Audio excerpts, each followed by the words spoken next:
Hey YouTube, this is Amber with Skyway Acquisition Solutions. We're a management consulting firm that helps federal contractors. Our team is a unique blend of former contracting officers and industry folks. We bring many years and a wide variety of experience, allowing us to provide the best support to help you succeed in federal contracting. This video series is the Skyway Spotlight. Each video, you will learn more about our team members and what makes Skyway so special. Let's get started with today's episode. Okay, so today I have Kevin Jans back with us again, and we're going to talk about the what and the why. First question is, why did you decide to become a contracting officer? I was in college and I interviewed for a job in acquisitions, which at the time, having some business background, I thought this was like mergers and acquisitions. And then the more I researched it, I realized that it was puzzle solving. It's part lawyer, it's part communicator, it's part business analyst, it's part negotiator, it's part pricer. There's so many different pieces to being a contracting officer that I really was interested in it. And looking back, I mean, the interview was quite daunting, given that I had to go onto a military base for it and had to get a special pass. I mean, it was a really big event. But looking back, it's an incredible journey that started with this idea of this is a really complex job that requires lots of different skills. Let's give it a shot. And I stuck with it for 25 years now.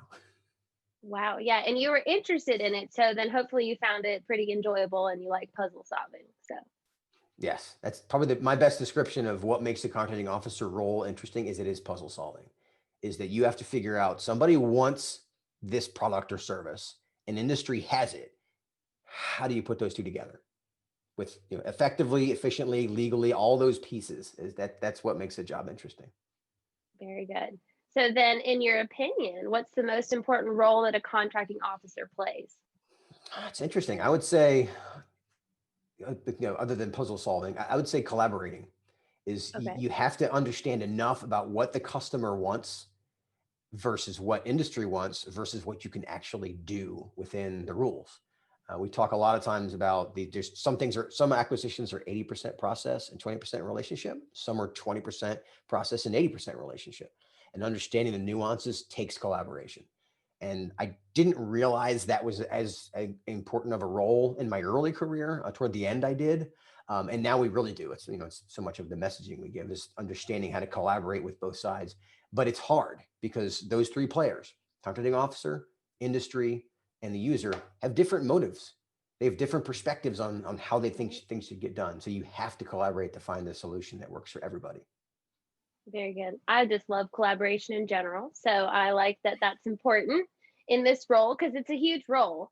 Then, so other than problem solving and collaboration, what did you like most about your career as a contracting officer?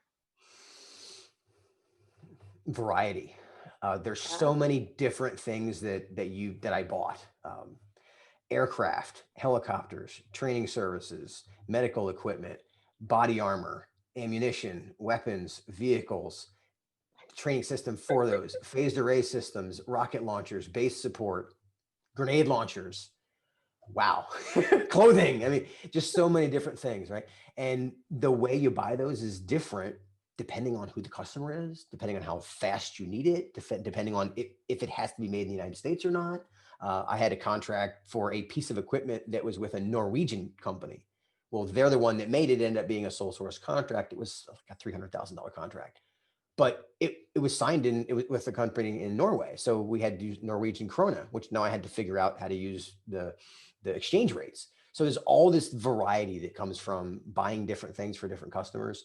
And even if you work on the same base in the same office for years, you're going to run into new things because the FAR doesn't say buy one thing one way. It says buy it one of these 15 ways. And you decide what makes sense for the circumstances. So yeah, variety is probably my and to this day, when we're helping clients, it's variety. It's like we're solving unique puzzles. It's one of our core values is solving unique puzzles. So it's funny how that stuck with me. yeah, very good. Well, this has been a great session. I've really enjoyed learning about the what and the why, and we'll catch you next time. All right. Thanks, Amber.